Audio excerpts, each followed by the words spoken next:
오늘은 부활의 관점으로 염려하지 않는 삶이 어떤 삶인지를 함께 생각해 보기를 원합니다. 특별히 부활의 가치로 성경을 어떻게 보아야 할 것인지를 우리가 지난 주간에 나누었는데, 그 가치를 다시 한번 진리로 내리면 우리의 삶 속에 염려 없는 삶이 됨을 우리가 더욱더 진리로 내리기를 예수님의 이름으로 축복합니다. 먼저 말씀을 나누기 전에 사도행전 1장 4절 말씀을 함께 보시겠습니다.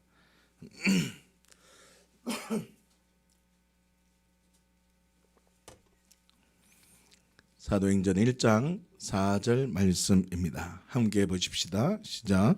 그가 고난 받으신 후에 또한 그들에게 확실한 많은 증거로 진히 살아계심을 나타내사 40일 동안 그들에게 보이시며 하나님 나라의 일을 말씀하시니라. 아멘. 여러분, 부활하신 예수님께서는 제자들과 무엇을 나누었다라고 이야기하고 있습니까?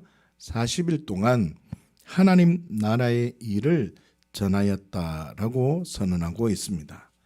자, 다시요.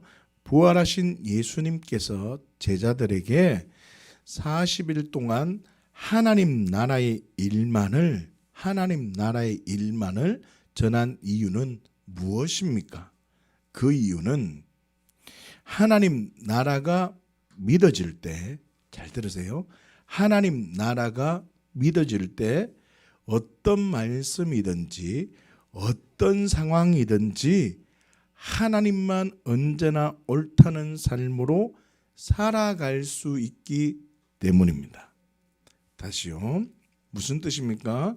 40일 동안 오직 하나님 나라의 일을 전하신 이유는 하나님 나라가 믿어질 때 그의 의를 위해서 살게 되며 염려하지 않는다는 것입니다. 자, 이게 중요한 흐름입니다. 하나님 나라가 믿어질 때 그의 의를 위해서 살게 되며 염려하지 않는다는 것입니다. 사랑하는 주양가족 여러분, 자, 기억하십시오. 하나님 나라가 믿어질 때 우리는 생명을 가진 자가 되는 겁니다. 왜요? 거듭난 자 되었기 때문에. 거듭난 자라는 말은 위에서 태어났다라는 말입니다. 하나님 나라가 믿어진다는 말은 생명을 가져서 하나님 나라의 그 비밀을 이제 알았다는 말입니다. 그래서 생명을 가진 자는 언제나 하나님만 언제나 옳다는 말씀으로 반응하는 자가 되어야 되는 겁니다. 왜 그러냐 하면 예수님이 내 주인이 되셨기 때문이죠. 이것은 얼마나 많이 삶 속에 아버지의 온전하심처럼 나도 온전하게 살 수 있느냐, 이거는 성숙과 성화에 따라서 얼마나 어떤 상황이든 하나님 언제나 옳아요라고 반응하느냐의 차이지, 얼마나 많이 하느냐 적게 하느냐로 생명이 있느냐 없느냐로 분별할 수가 없다는 겁니다. 할렐루야. 다시 말하면 지금 이 말씀을 듣고 있다는 뜻은 저와 여러분들은 지금 무엇이 있다는 것입니까? 생명을 가진 자라는 것입니다. 그 비밀을 얼마나 많이 아느냐의 차이는 있을 수 있으나 전부 다 하나님이 우리를 보시기에는 어떻다고요? 생명 덩어리로 하나님의 자녀로 보신다는 것입니다. 자, 그리고 하나님의 말씀에 언제나 옳다는 가치관이 내 안에 있기 때문에 고난 속에도 때로는 이해할 수 없는 상황에도 보이는 상황보다 보이지 않는 세계가 더욱 사실이 되는 것입니다.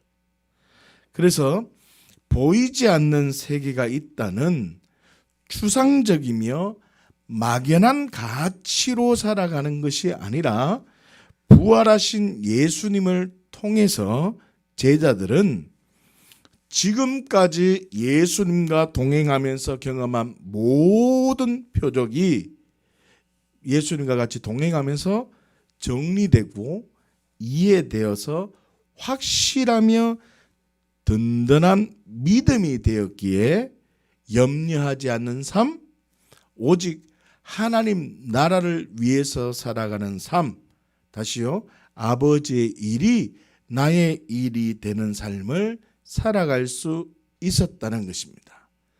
결론적으로 말을 하면 부활하신 예수님께서 제자들에게 나타나셔서 자신의 몸을 보이시면서 설명해 주심을 통해서 제자들은 이야, 예수님처럼 말씀에 순종하고 복종하면 저런 몸이 되는구나. 예수님처럼 말씀에 순종하며 복종하면 하나님께서는 그 삶을 책임져 주시는구나. 지금 이해하십니까? 예수님처럼 자기의 유익과 자기의 나라, 자기만을 위한 삶이 아니라 하나님 언제나 옳다는 삶으로 살아들이면 시공간을 초월하며 문을 뚫고 지나갈 수 있을 정도로 초자연적 은혜의 삶을 누리는구나 라는 것을 제자들이 직접적으로 경험해서 막연하게 하나님의 나라가 있구나 라는 것이 아니라 실제적으로 붙들었다는 겁니다. 그렇기 때문에 베드로는 죽음을 각오하면서까지 예수가 다시 살아나셨다라고 말할 수 있었다는 겁니다. 다시요, 기도를 많이 해서 된 것이 아니라 우리의 전 인격이 부활하신 예수님이 정말 부활하셨다라는 실체적 가치가 내 안에 들어왔다는 겁니다. 할렐루야. 자, 이 흐름이 정리가 되었다면 오늘 본문 말씀을 보셔야 됩니다. 오늘 본문 말씀인 마태복음 6장 33절 말씀을 보십시다. 시작.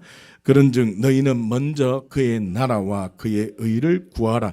그리하면 이 모든 것을 너희에게 더하시리라. 아멘. 자, 오늘 본문에서 예수님은 무엇을 선언하고 있습니까? 그의 나라와 그의 의를 구하는 삶을 살아간다면, 잘 들어보세요. 그의 나라와 그의 의를 구하는 삶을 살아간다면 모든 것을 너희에게 더하신다고 선언하고 있다는 것입니다. 다시 말하면 하나님 나라가 믿어질 때 그의 의를 위해서 살게 되며 그의 의를 위해서 살게 되는 사람은 염려하지 않도록 하나님께서는 붙들어 주신다는 선언입니다. 하나님의 말씀을 통해서 하나님의 나라가 믿어질 때 그의 의로 살겠다는 믿음의 결론이 내려지십니까? 자, 그렇다면 염려하지 않는 삶, 모든 것을 더하시는 은혜가 있다는 것을 여러분들이 기억하셔야 됩니다. 자, 마태복음 1장 20절 말씀을 함께 한번 보십시다.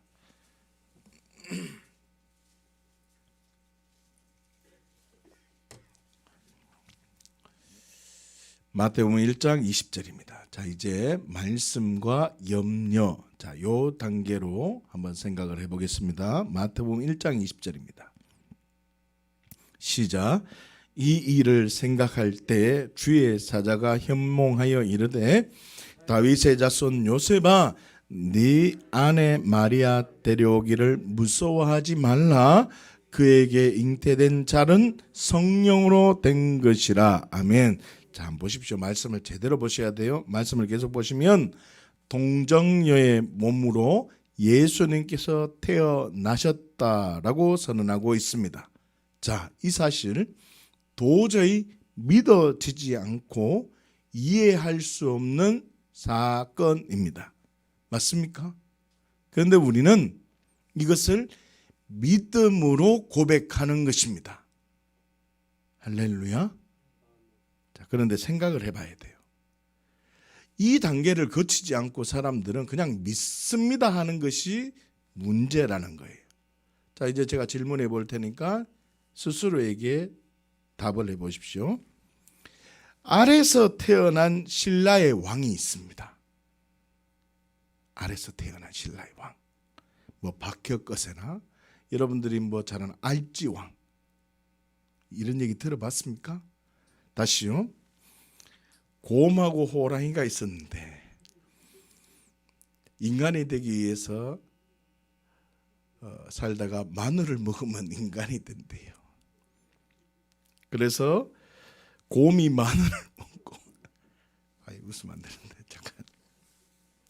곰이 마늘을 먹고 여자가 되어서 환웅과 결혼해서 낳은 아이가 당군이라는 이야기 혹시 아십니까?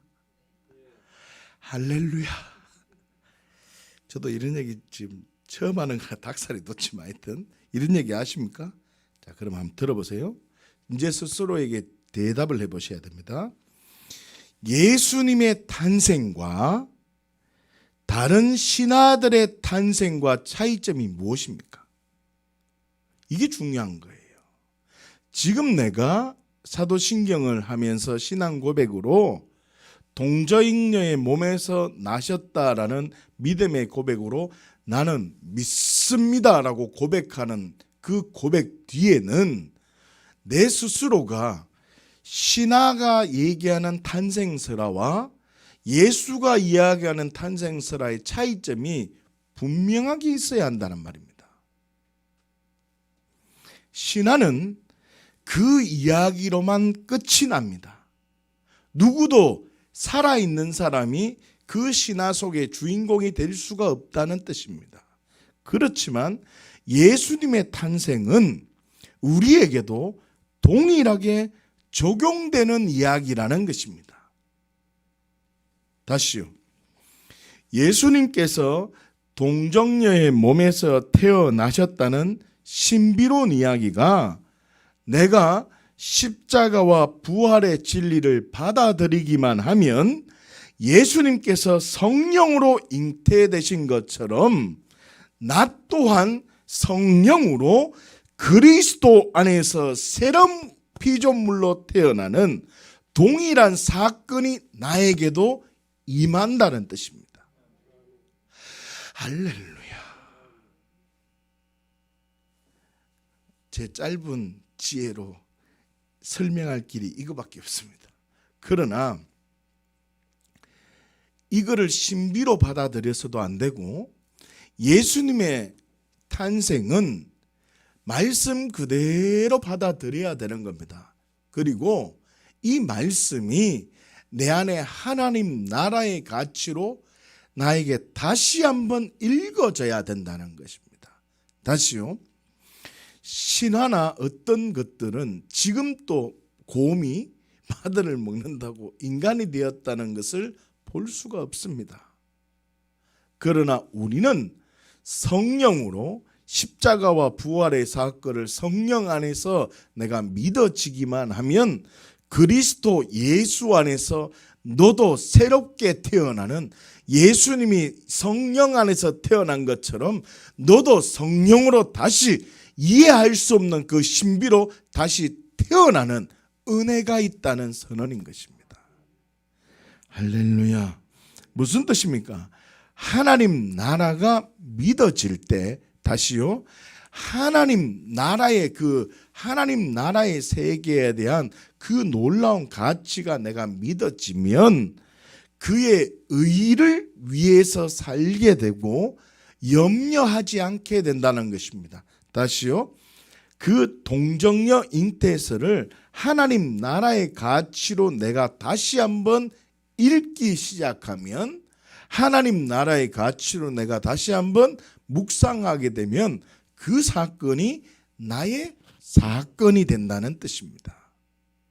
그러니 내 안에 염려가 없어지고 그 동정녀 잉태라는 그 비밀과 궁금증이 나에게는 나의 이야기가 되어진다는 뜻이죠. 믿음 없는 사람은요, 여자 혼자 어떻게 아이를 잉태할 수 있느냐 염려하며 의문에 빠져버립니다. 다시 말하면 신화 속의 이야기로만 반응해 버린다는 뜻입니다. 그러나 믿음의 사람은요, 그는 성령으로 잉태되어 동정녀 마리에게서 나셨다는 사실을 문자 그대로 믿음으로 딱 받아들입니다. 맞아요. 믿습니다. 그리고 하나님 나라의 가치로 다시 한번 읽습니다. 어떻게 해요? 십자가를 믿듯이 부활을 동일한 믿음으로 반응해서 부활의 가치로 새로운 피조물이 되었다는 진리로 성경을 보게 되니까 나를 새로운 피조물로 태어나게 하신 감격 속에서 예수님의 탄생 이야기를 다시 읽으니까 당연하게 믿어지는 거요. 나의 이야기가 되는 거요. 예수님이 더욱 나의 주인님이 더욱 고백되어지는 것입니다. 여러분, 성경을 통해서 예수님이 발견되어지고 성경은 영생에 이르게 하는 겁니다. 성경을 통해서 예수가 발견되고 하나님이 발견되고 하나님의 나를 향한 계획과 섭리가 발견되어질 때 성경을 제대로 읽는 것이지, 성경의 얘기를 조목조금 얼마나 많이 아느냐가 성경 지식이 아니라는 뜻입니다. 다시요. 부활의 관점으로 성경을 다시 읽기 시작하면, 하나님 나라의 가치로 성경을 다시 읽기 시작하면 성경 속 이야기가 누구의 이야기라고요? 나의 이야기고. 성경 속 이야기가 누구의 이야기라고? 나의 이야기라고. 그래서 성경을 내가 번역하는 삶을 살아야 돼요. 내가 성경을 번역하는 삶을 살아야 돼요. 할렐루야. 그 결과로 하나님이 나와 함께 하신다는 진리가 내 안에 있게 되는 것입니다. 그렇지 않습니까? 와, 예수님이 동정녀의 몸에서 태어나신 사건이 먼 나라 이야기가 아니라, 야, 지금 내가 나의 이야기구나, 나의 사건이구나 라고 믿어지니까 어떻게 될까요? 하나님이 나와 함께 하신다는 진리가 확 들어오니까 두려워할 이유가 없는 거죠. 하나님이 나와 함께 하는데, 하나님이 나와 함께 하시는데 염려할 이유가 없는 것입니다. 사랑하는 죄안가족 여러분, 성경은 예수께서 하나님의 아들 그리스도이심을 믿게 하려 하며 그 이름을 힘입어 생명을 얻게 하기 위함이라고 요한복음 20장 31절에 선언하셨습니다. 하나님의 말씀을 하나님 나라의 가치로, 부활의 가치로 읽는다면 그의 의를 이룰 수 있는 존재가 되었다는 것이 더욱 믿어지는 것입니다. 그래서 먼저 그의 나라가 중요한 것이고, 그의 나라와 그의 의를 구하면 모든 것을 다 하시는 은혜가 있다고요. 다시요, 거꾸로 뒤집어 볼까요? 여러분들의 삶의 모든 것이 더해지는, 여러분들의 삶의 모든 것을 하나님께서 채워주시는 그 은혜를 경험하기를 원한다면 내 안에 하나님 나라의 가치가 세워져야 돼.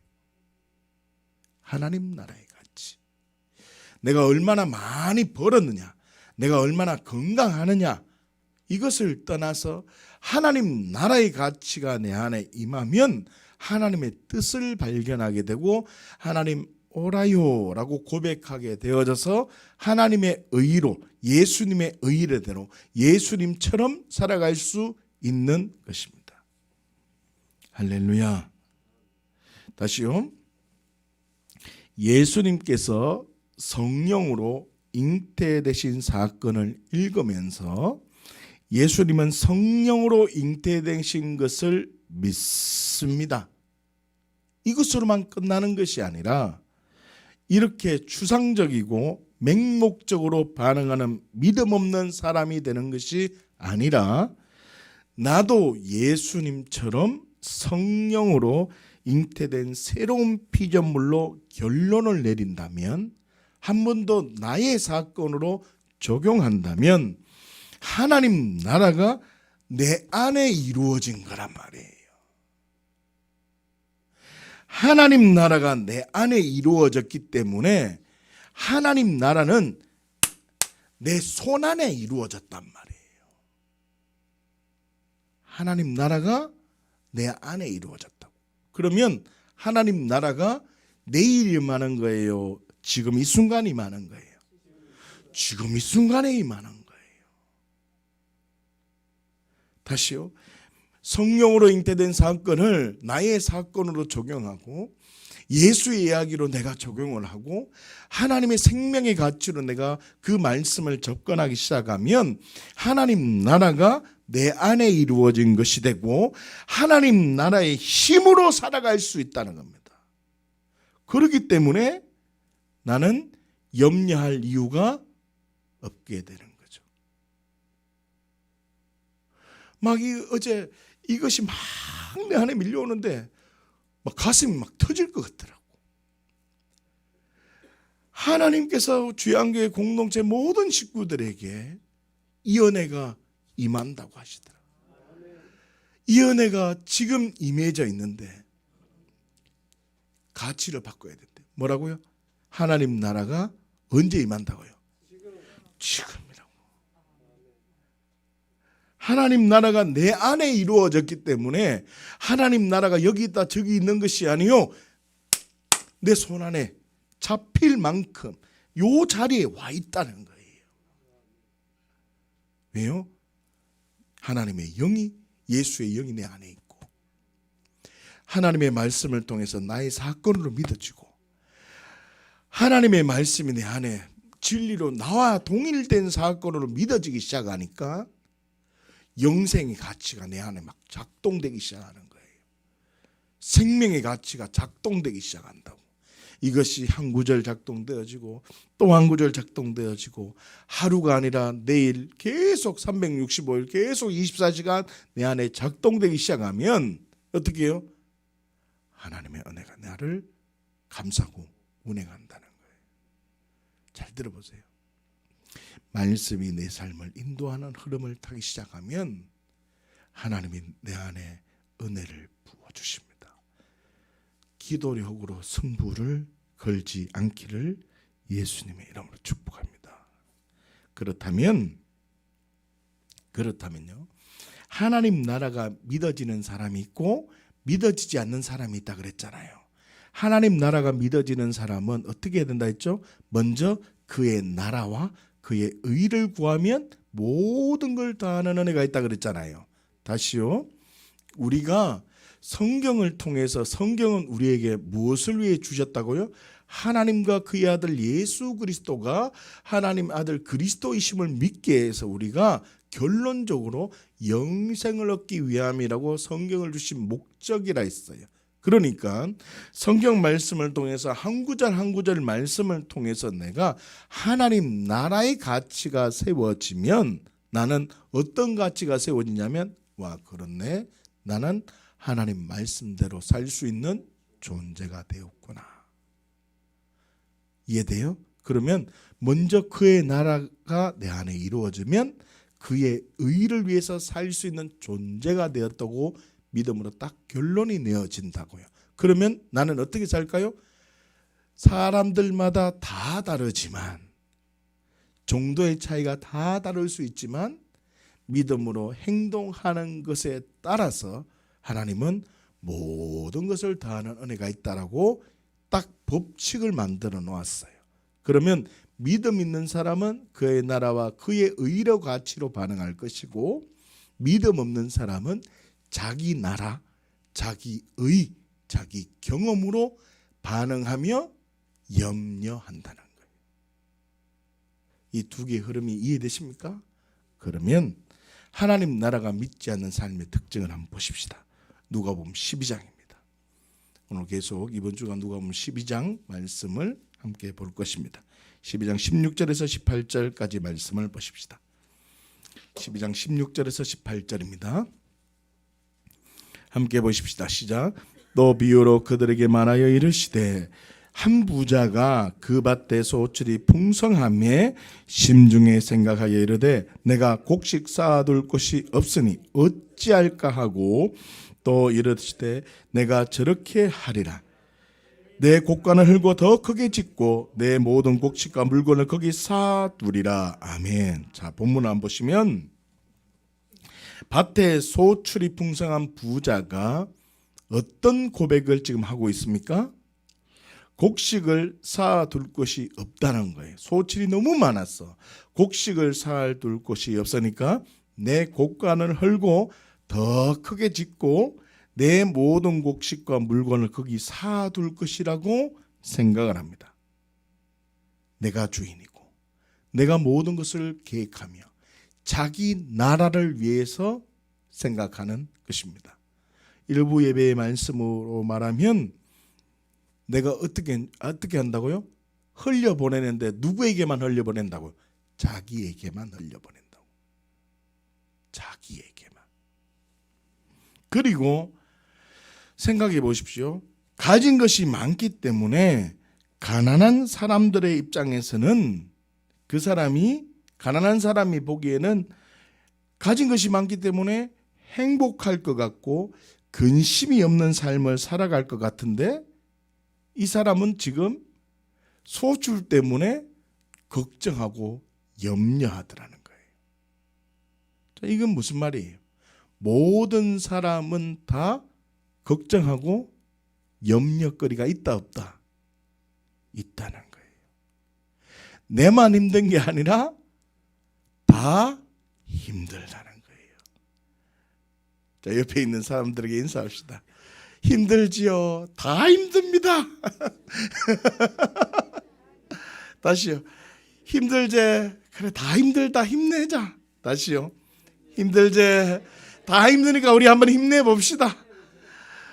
여러분, 다 힘듭니다. 다 힘들어요. 다. 내만 힘들다고 생각하래. 다 힘들어요. 다 힘들어. 할렐루야.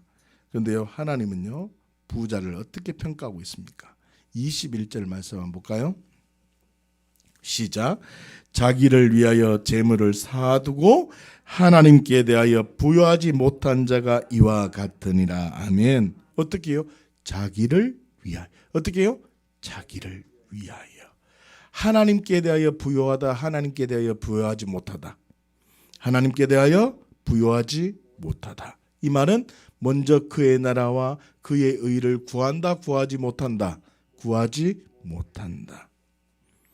이 땅, 다시요, 세상의 가치관, 보이는 것으로 가득한 사람은 하나님께 대하여 부여하지 못한 사람이며 자기를 위하여 살아가는 사람이라는 것입니다.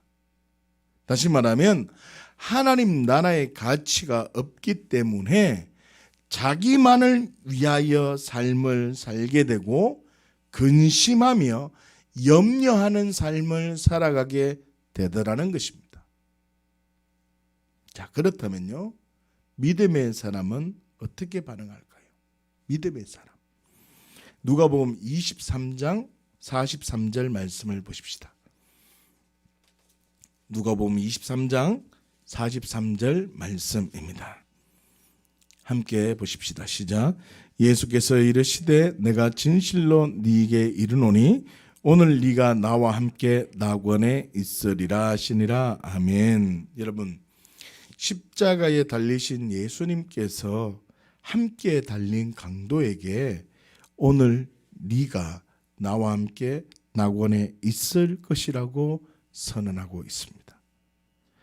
여기서 우리는 예수님께서 강도에게 무엇 때문에 나와 함께 낙원에 있을 것이라는 선언을 했는가를 주목해야 돼요.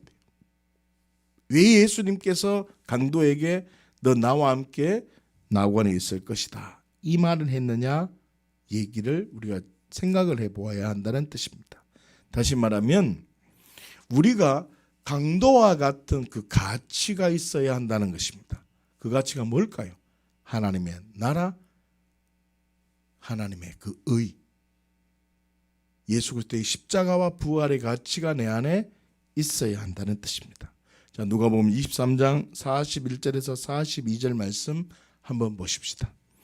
시작.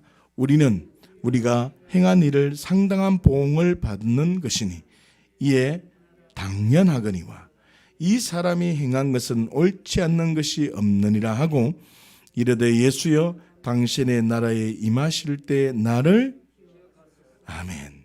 여러분 죽음의 자리에 있는 사람이 42절 보세요. 당신의 나라에 임하실 때 당신의 나라에 임할 때 나를 기억해 달라고 하는 그 나라에 대한 가치가 있었다는 것입니다. 자, 첫 번째 한번 볼까요? 41절에 보시면 우리는 우리가 행한 일에 상당한 보응을 받는 것이니 이에 어떻게 해요? 당연하거니와 라고 말합니다. 당연한 가치가 있어야 합니다. 당연한 가치. 여러분 이 말이 무슨 말이냐면 내가 주인이라는 가치, 내가 죽어야 할 존재라는 가치, 단순한 죄를 지었다는 수준이 아니라 나의 전 존재가 죄인이라는 이 가치가 있을 때 하나님의 일하심을 경험할 수 있는 것입니다. 자, 두 번째, 예수님은 의로운 분이라는 가치가 있어야 합니다. 41절을 한번 보시면 이 사람이 행한 것은 옳지 않는 것이 없다라고 선언합니다. 예수님은요, 흠도 없고 티도 없는 분이신데 모든 의를 이루기 위하여 율법의 마침이 되시는 분이라는 거죠. 예수님의 그 의 앞에 주목했다는 거죠. 먼저 그의 나라와 그의 의를 구하라. 그리하면 이 모든 것을 다하는, 다시요, 이 강도는 죽음의 자리에도 죽음에 대한 두려움이 없고 평강을 경험했다는 것입니다. 그러나 부자는요, 풍요로운 삶을 살고 있었지만 염려하고 있었다는 것입니다. 여러분 마지막으로 세 번째, 당신의 나라에 대한 가치가 있어야 됩니다. 42절 한번 보십시오. 당신의 나라에 임하실 때 나를 기억하게 해달라는 선언.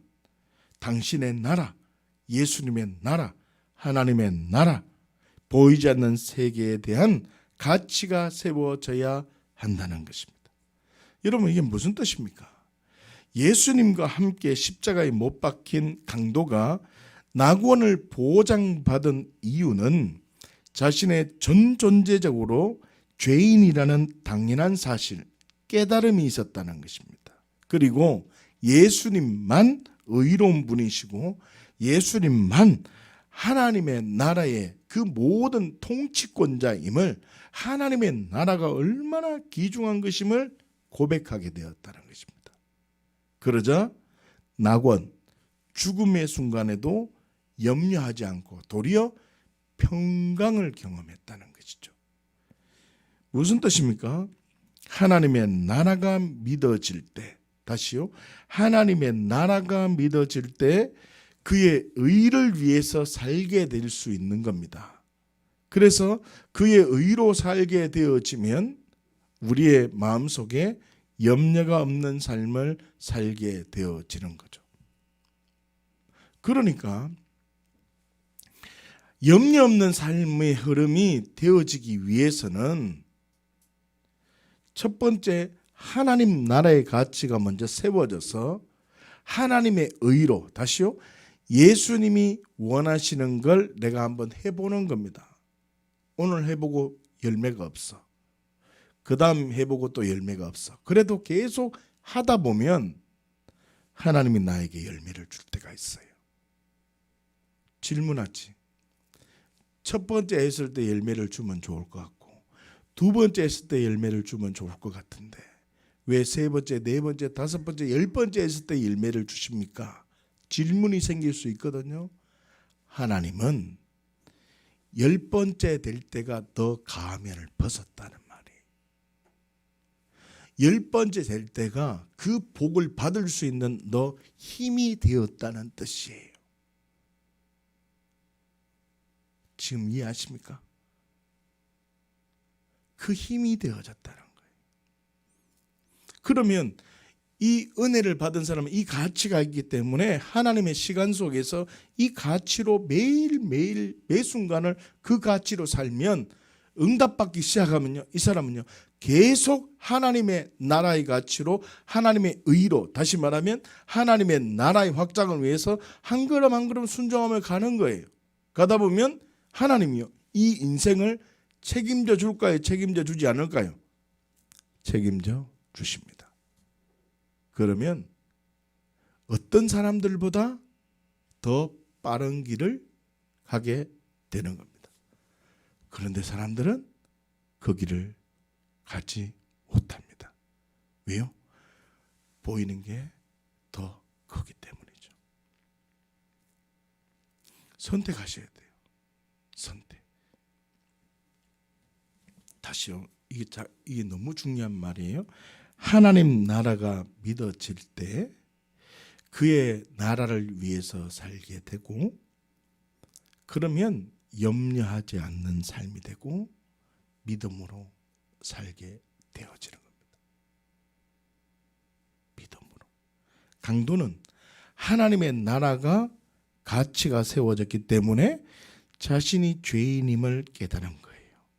강도는 하나님의 나라의 가치가 세워졌기 때문에 예수님만이 의로우신 분임을 발견한 거예요. 그 결과 죽음의 상황에도 두려워하지 않는 삶, 염려하지 않는 삶을 살게 되었다는 겁니다. 여러분, 하나님이 나의 삶을 완전히 끝까지 책임져 주는 삶을 살고 싶습니까? 아니면 내가 내 인생을 내가 스스로 개척하고 내가 막 비트기며 살면서 그 나의 열매를 경험하며 살기를 원하십니까? 그러려면 흐름을 타야 돼요. 말씀이 내 삶을 인도하는 흐름을 타야 돼요. 말씀이 내 삶을 인도하는 흐름. 어떤 이는 믿음이 많이 부족하면 주일날 선포된 말씀을 계속 묵상하는 거예요. 내 성격, 내 속가지라도 바꾸는 훈련을 해야 되고, 그게 바꿔지면 어떻게 해요? 이제 눈을 떠서 힘이 생기면 활동해야 돼요. 하나님 나라를 위해서 그 영혼이 주의 성전에 올 수 있도록 기도해야 된다. 근데 보세요, 우리의 삶 신앙, 우리가 정직하게 얘기해야 돼요. 정직하게. 우리의 신앙이 100억짜리를 달라고 기도를 하는데 우리의 신앙은요 100원짜리 하나 받을 힘이 없단 말이에요. 자, 정직하게 보세요. 100억짜리 돈을 받으려고 하면 100억의 가치가 있어야 된다는 뜻이에요. 그런데 나는 100억짜리 가치는 없고 자꾸 100원도 받을 힘이 없는데 100억을 달라고 기도하고 있단 말이에요. 이게 무슨 뜻이냐면, 먼저 그의 나라와 그의 의를 구하면 하나님은 내 삶을 책임져 주시고 염려 없는 삶으로 지켜주신다는 그 놀라운 진리를 성경에 기록해 놓았다는 거예요. 그런데 우리는 말씀이 내 삶을 인도하는 이 흐름은 전혀 관심이 없고 여전히 내 문제 내가 붙들고 기도하며 산다고요. 여전히 신앙생활 평생을 내 문제 내 기도하기 바빠서 교회 오고 내 문제 붙들고 기도하고 성경 읽고 내 시간 보내기 바쁘단 말이에요. 여러분 정직하게 돌아보셔야 돼요. 그러나 어떤 이는요 그 삶을 딱 내려놓는 거예요. 하나님이 살아계심을 알면. 지난주 설교 기억하세요? 내가 기도해서 성경의 하나님이 나의 하나님이 믿어지면, 나의 하나님이 나의 아버지가 됨을 믿어지면 어떻게 해야 된다고요? 백부장의 기도처럼 기도가 성숙해야 돼요. 기도가 하나님의 나라를 위해서, 하나님의 의롭게 살기 위해서 기도해야 된다. 교회가 개척되기 위해서, 나를 통해서 생명이 세워지는 그 은혜가 있기를 위해서 기도해야 된다. 이 단계를 뛰어넘으면 어떻게 해요? 동행하는 거예요. 동행하기 시작하면 하나님이 내 필요 알까요, 모를까요? 아시는 하나님이에요. 하나님은 내가 있어야 할 걸 아시는 하나님이라고요. 그 하나님이 나의 삶을 책임져 주신다는 믿음이 내가 첫 번째 기도를 통해서 어떤 사건을 통해서 하나님이 살아계심을 믿어지면 이 사람은 내 기도하면 돼요, 안 돼요? 절대 안 해요. 이제 집안에 문제가 나도 기도 안 해. 이거 갖고 기도 안 한단 말이야. 기도 정하고 싶으면 어떻게 한다고요? 내 문제 똑같이 있는 사람을 놓고 기도하는 거예요. 지금 제 말 이해돼요? 신앙이 성숙해야 돼. 여러분, 내 문제 붙들고 기도하는 사람이 얼마나 기도 응답을 많이 받을 것 같아. 그러나 내 기도 다른 사람에게 부탁하면요, 기도가 빨리 응답돼요. 그런 경험해 보지 못했어요. 내 기도 내가 붙들고 기도하면 응답이 없다가 내 기도 다른 사람에게 부탁하면요, 기도의 능력이 자꾸 이루어져. 왜 그러냐면 그 사람들이 내 기도가 아니라 다른 사람을 위해서 기도하니까 응답이 빨리 되어지는 거라고. 할렐루야. 그러다가 신앙이 더 성숙하는 거예요. 주님과 늘 동행하는 거죠. 먼저 그의 나라와 그의 의를 위해서 살아가는 거죠. 그러면 하나님은 나의 삶에 큰 은혜를 주신다는 거예요. 오늘 본문 말씀인 마태복음 6장 33절 말씀 보십시다. 시작. 그런즉 너희는 먼저 그의 나라와 그의 의를 구하라. 그리하면 이 모든 것을 너희에게 더하시리라. 아멘.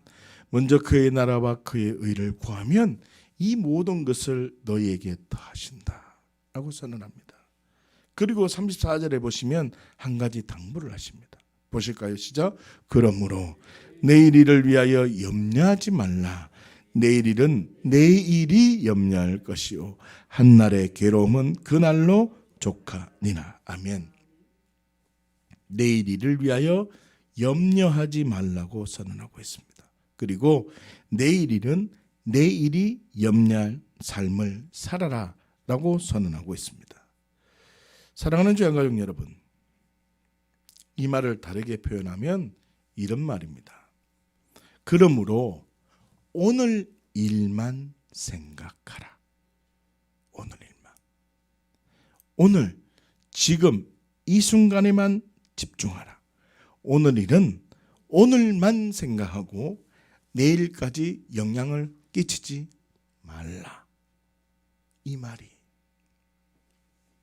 다시 말하면 내일이라는 틈을 두지 말라는 선언입니다. 내일이라는 틈. 내일이라는 그 틈이 있다면 아무리 작은 틈이라 할지라도 그 틈에 악한 영이 공격한다는 것을 알아야 합니다. 그 틈, 자 보세요. 그 틈, 작은 틈에만 예수가 없는 것이 아니라 그 작은 틈 때문에 예수님을 의지하지 않는 삶이 되어버린다는 것입니다. 그 틈 때문에 걱정하게 되고 예수님을 의지하지 않게 되어진다는 것입니다. 그 틈에 내 모든 생각이 사로잡혀지게 되고 문제가 더 크게 보이고 하나님의 나라가 보이지 않으니까, 하나님의 나라가 보이지 않으면 하나님의 말씀이 내 안에 없게 되니까, 하나님의 나라가 내 안에 있어요, 없어요? 없으니까 하나님의 능력을 경험할 길이 없다는 거예요. 지금 제 말 이해하십니까? 그러니까 틈에 집중하는 것이 아니라 하나님께 집중하면 하나님은 역사하신다고요. 우리는 그 틈을 이길 힘이 없다는 거예요. 그 틈을 이길 힘이 없어요. 그 틈에 너의 모든 생각이 사로잡히게 되고 그 틈 때문에 염려하는 존재가 되어져 버리니까 오늘에만 집중해라는 거예요. 그러니까 그리스도인은 오늘, 지금 이 자리를 중요하게 생각한다는 거예요. 그러니까 오늘이 마지막이라고 생각을 해야 돼요. 마태복음 11장 20절 말씀 한번 보십시다.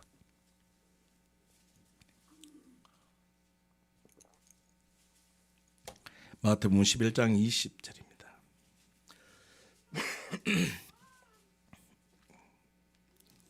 11장 20절 말씀입니다. 함께 보실까요? 시작. 그러나 내가 만일 하나님의 손을 힘입어 귀신을 쫓아낸다면 하나님의 나라가 이미 너희에게 임하였느니라. 아멘. 하나님의 나라가 이미 너희에게 임하였다고 선언하고 있습니다. 내 손에 잡힐 만큼 가까이 있다는 뜻입니다. 내 손에 왔다는 겁니다. 내 손에. 무슨 뜻입니까?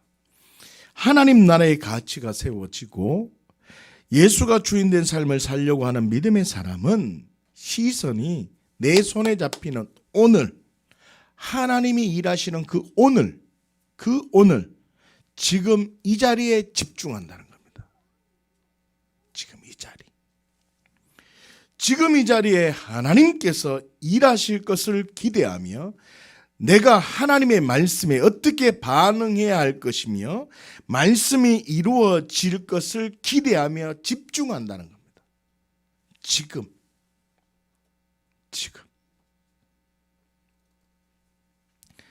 사랑하는 주양가족 여러분, 염려하는 삶에서 평강을 누리는 삶이 되기를 원하십니까? 간단해요. 간단하다고. 그런데 자꾸 기도하려고 해요. 간단한데 이 방법이 있는데 그 방법을 사용 안 하고 자꾸 다른 방법을 쓰는 게 문제라는 거예요. 여러분 잘 생각해 보세요.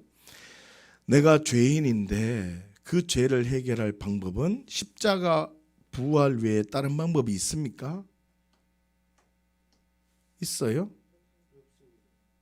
있으면 그 길 가세요. 그냥 살짝 딴 데 가시면 돼. 근데 제가 보기에는 내 죄와 저주를 해결하고 내가 새롭게 생명을 부여받고 내 삶이 행복한 삶으로 출발되어지고 하나님께서 내 삶을 책임져 주신다는 그 놀라운 비밀을 선언하는 것이 하나님 말씀이고 예수님이더라고요. 예수님. 그리고요, 성경은 얘기해요. 성경은 뭐라고 얘기하냐면, 야, 너 염려하지 않는 삶을 내가 준비해 놓았어. 염려하지 않는 삶을 내가 준비해 놨다는 거예요. 너 염려하지 말고 평강의 삶을 살았으면 좋겠어. 그 길이 뭔지 아니? 그의 나라와 그의 의를 위해서 살면 모든 걸 다 하시는 은혜가 있다. 그의 나라와 그의 의를 구하며 살아야 돼. 다시요. 그의 나라와 그의 의를 구하며 살아야 돼. 지난 주간하고 설교를 연결해서 들어보세요. 제가 절대 법칙은 없지만 그냥 성경을 보고 사람을 보고 돌아보니까 어떤 법칙이 대충 맞아 들어가는 게 있어요. 그게 뭐냐면, 내 문제 내가 붙들고 기도하는 사람은요, 때로는 응답받을 수도 있고 응답받지 못한 삶이 될 수 있어. 지금 제 말 이해하십니까? 그런데 내 문제 내가 붙들고 기도하는 사람, 평생을 내 문제 내가 붙들고 기도하는 사람은요, 응답은 많이 받아도 독선주의가 될 수 있어요. 응답은 많이 받았는데 다른 사람이 기도 문제 있으면, 기도하지 않고 있으면 기도해야 된다고 비판하고 정죄하는 사람이 혹 될 수 있어요. 그런데 이 사람은요, 착각 속에 살아요. 내 문제 내가 붙들고 기도하고 내가 기도 열심히 하고 있으면 신앙이 좋은 사람인 줄 안다고요. 그런데 이 사람은 문제가 생기면 더 기도하고 하나님의 가치와 뜻에는 전혀 관심이 없는 사람이 되어져 버려요. 하나님은 이 자리에서 다시 백부장의 자리로 오기를 원해요. 내 문제 있으면 네 문제 붙들고 기도하고 싶으면 너하고 똑같은 환경에 있는 사람을 놓고 기도해. 그게 첫 번째 단계예요. 그러다가 성숙하면요, 내 문제 내려놓고 다른 사람, 하나님의 나라, 그의 의를 위해서 기도하는 단계가 있어요. 그러다가 이 사람이 한 번, 두 번, 세 번, 네 번 계속 은혜 받기 시작하면 이 사람은 결론적으로 동행하면서 살아요. 이 세 종류의 사람들 염려 있을까요, 없을까요? 염려 있죠. 그러나 염려의 영향을 받지 않아요. 그러나 이 첫 번째 단계에 있는 이 사람은 염려의 영향을 많이 받죠. 여러분 어떻게 사실 거예요? 어떤 삶을 살 거예요? 예수님이 정말 존귀하신 이름임을 믿으십니까? 예수님이 정말 충분하십니까? 내가 약할 때 강함이 되시는 분이 예수가 되십니까?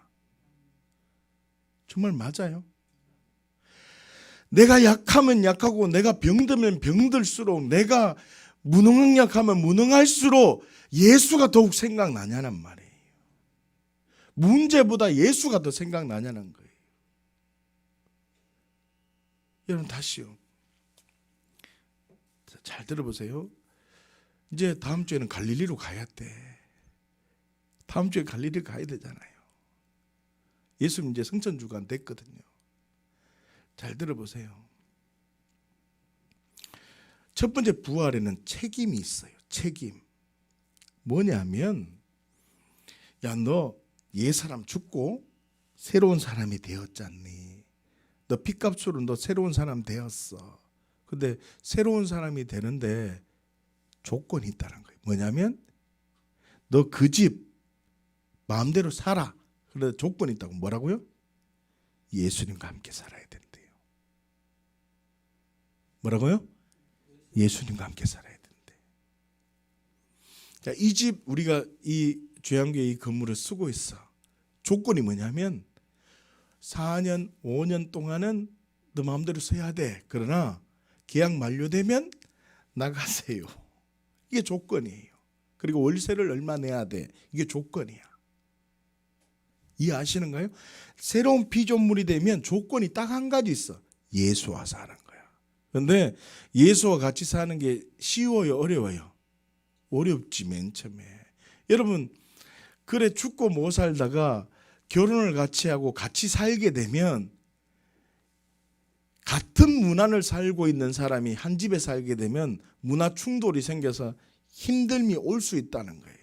그러나 그 사람이 얼마나 성품이 좋고 얼마나 잘 훈련 받았느냐에 따라서 그 위기 상황을 잘 뛰어넘잖아요. 맞아요. 내가 예수와 내 혼자 살다가 내가 주인으로 살다가 예수와 같이 살면 맨 처음에는 어렵단 말이에요. 그러나 같이 살고 하루 살고 이틀 살고 계속 그 예수로 같이 살기 시작하면 나중에는 그게 더 쉽다고요. 그 책임이 있어. 그래서 그 가치가 오면 그 가치가 온 사람은 어디를 보게 되냐면요. 성경을 보게 돼요. 뭘 본다고요? 성경을 본다고. 왜요? 하나님 말씀을 봐야지 하나님의 마음을 알게 된다는 거예요. 그래서 성경을 볼 때 어떤 가치로 봐야 되냐면 하나님의 아들의 가치로 봐야 되고 성경을 볼 때 어떻게 해요?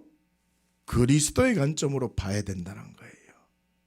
다시 말하면 보이지 않는 세계가 있다는 가치로 봐야 되고 예수님이 이렇게 하셨구나라는 가치로 봐야 되며 마지막으로 내가 그렇게 영생의 삶을 사는 자, 내가 그 삶을 살아드리는 자로 나는 어떻게 할 것인가라는 가치로 봐야 된다고요. 다시요. 보이는 세계로 살던 그 가치에서 그 사람 나 죽었고 보이지 않는 세계가 있다는 걸 믿는 사람 됐잖아요. 할렐루야. 보이는 세계가 전부라고 믿던 사람이 보이지 않는 세계가 있다는 가치가 믿어졌어. 그러면 마지막으로 내가 보이지 않는 세계의 삶으로 내가 어떻게 살 것인가에 대한 가치가 와야 된다 했잖아요. 다시요. 지난 주간에 제가 이렇게 얘기했습니다. 발목 잡는 사람이 되면 안 된다라고 했잖아요. 다시요. 남에서 못 걷는 자가 그냥 보이는 게 전부예요. 저 사람이 나에게 어떤 걸 먹을 것을 줄까? 저 사람이 나에 먹을 것을 줄까라는 그 가치로 보이는 세계가 전부라는 가치로 있던 사람이 있었고, 보이지 않는 세계를 믿음으로 삶으로 살아가던 베드로와 요한이 있었다는 말이에요.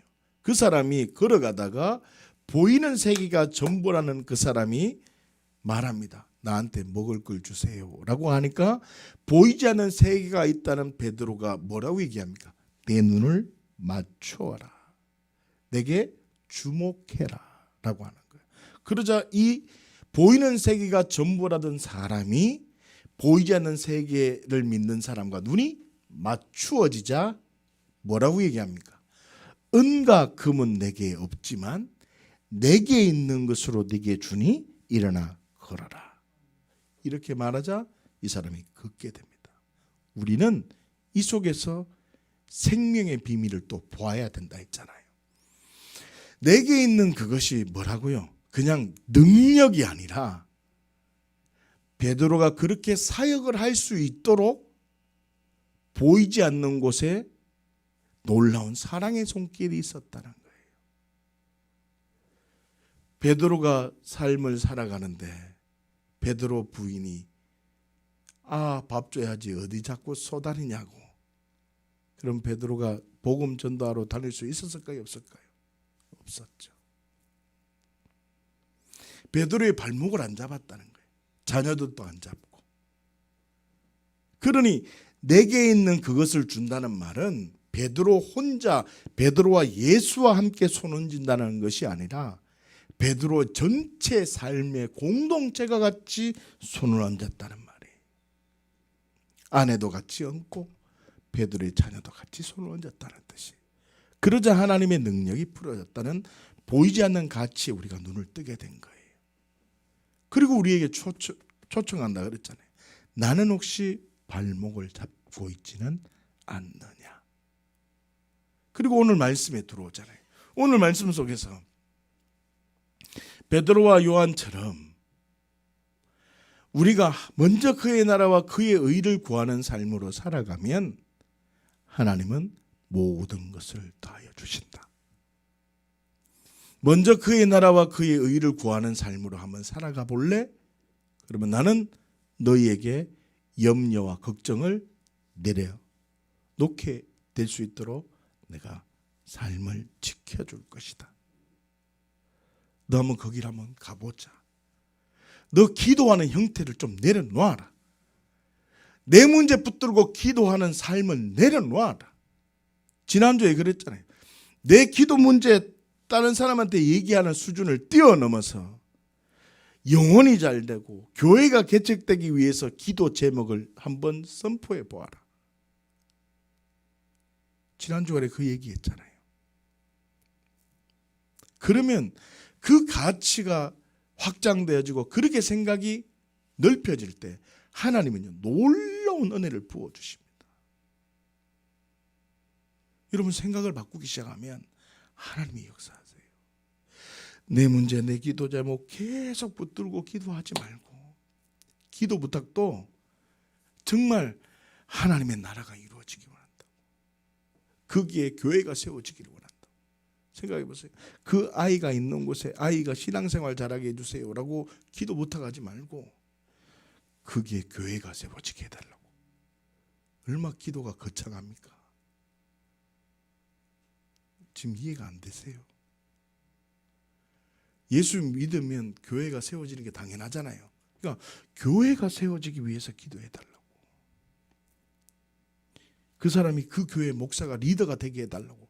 우리 아들이 그 교회 리더가 되게 해달라고. 그래서 그 교회가 100명으로 차고 넘치게 해달라고. 그 기도 제목을 내야지.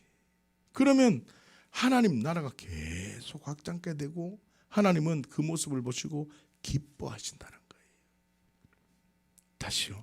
염려하는 삶에서 평강을 누리는 삶을 살기를 원하세요? 그렇다면 먼저 그의 나라와 그의 의를 구하세요. 그래야면 이 모든 것을 더하시는 은혜를, 하나님의 은혜를 경험하게 된다는 거예요. 염려하지 않는 삶, 평강의 삶을 누리기를 원한다면 기도의 깊이가 중요한 것이 아니라는 겁니다. 내가 부활을 통해서 하나님의 나라의 가치관이 세워져 있는지 정직하게 자신을 돌아보며 성령 안에서 하나님의 일하실 일을 기대하며 하나님 언제나 옳습니다. 이 진리로 반응할 때 지금 이 시간, 오늘 지금 이 순간 일하실 하나님을 경험하게 되는 것입니다. 할렐루야. 먼저 그의 나라와 그의 의를 구하여서 풍성한 열매가 항상 있는 정인의 삶이 되시기를 예수님의 이름으로 축복합니다.